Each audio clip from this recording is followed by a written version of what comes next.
When we think about spiritual warfare or demonic influence, our minds often go to the dramatic scenes we see in movies: violence, darkness, and obvious evil. But have you ever considered that the enemy might not come at you with a sword, but with a hug? Sometimes, the most dangerous spiritual opposition doesn't look scary. It looks supportive, familiar, and even loving. Before we dive in, let's clear the air. This isn't about accusing your friends or family of being demons. The Bible never instructs us to label people that way. Instead, it teaches us to discern spiritual influence. As Ephesians 6:12 reminds us, "For we wrestle not against flesh and blood, but against principalities, powers, and spiritual forces of evil." This means the person standing in front of you is not the enemy.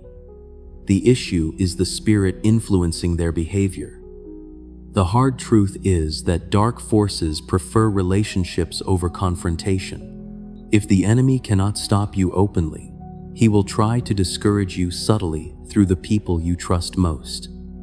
Access creates influence. So, how do you tell the difference between a friend's personality and a spiritual attack?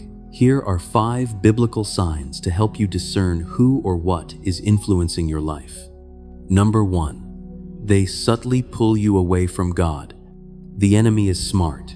He knows that if someone told you to renounce Jesus, you would immediately refuse. So, he changes the tactic.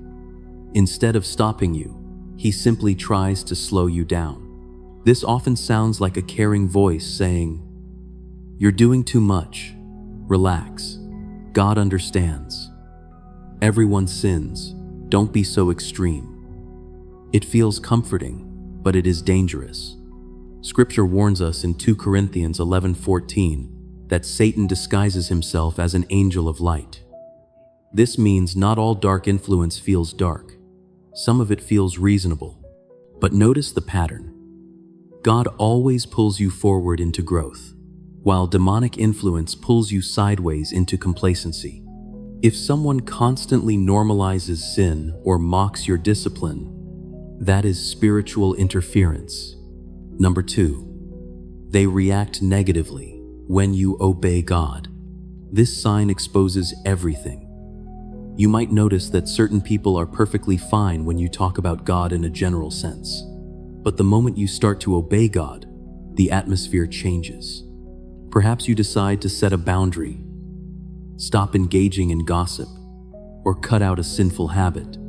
Suddenly, their tone shifts.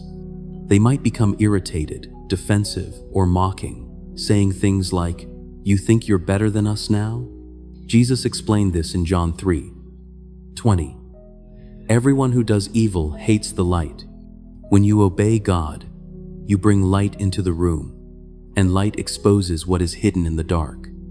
Their reaction isn't always personal, it is spiritual. Your obedience threatens the enemy's control, and spirits hate losing access to you.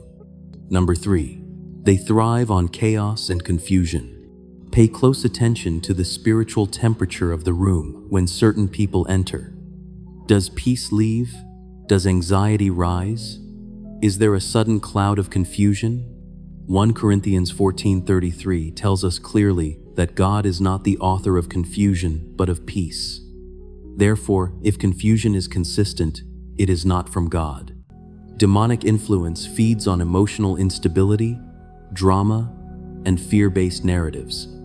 If someone constantly disrupts your peace, exaggerating problems and postponing solutions, you don't need another conversation. You need discernment. Whatever spirit a person carries, spreads. If they carry chaos, they will infect your peace. Number 4, they resist truth but love opinions. This is a subtle trap. You will find that some influences are very comfortable debating social issues or sharing feelings, but they become extremely uncomfortable when you open the Bible. When you say, "But Scripture says," they might reply with, "That's just your interpretation," or "Times have changed." They argue feelings over truth because truth convicts. while opinions comfort. 2. Timothy 4:3 warns that people will gather teachers who tell them what they want to hear. A spirit that resists truth cannot coexist with a heart that wants to walk in obedience. Number 5. They weaken your spiritual confidence. After spending time with this person, how do you feel? Do you feel encouraged? Or do you feel a strange sense of uncertainty? The enemy's goal isn't always to make you sin immediately. Sometimes it's just to make you doubt. You might start questioning convictions you were once sure about, or feeling guilty for obeying God.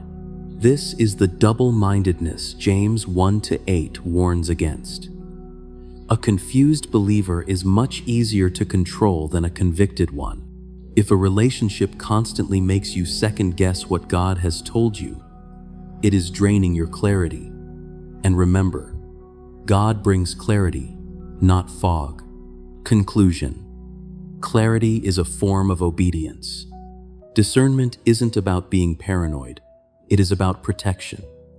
Jesus loved everyone, but he did not give everyone access to his inner circle.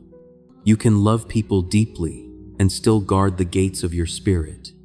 Ask yourself today, who has access to your thoughts, your emotions, and your obedience? And what spirit are they feeding?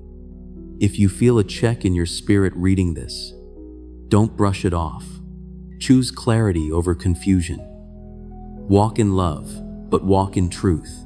Be part of the Grace Light family. Like this video, subscribe, and turn on notifications to keep growing in faith with us.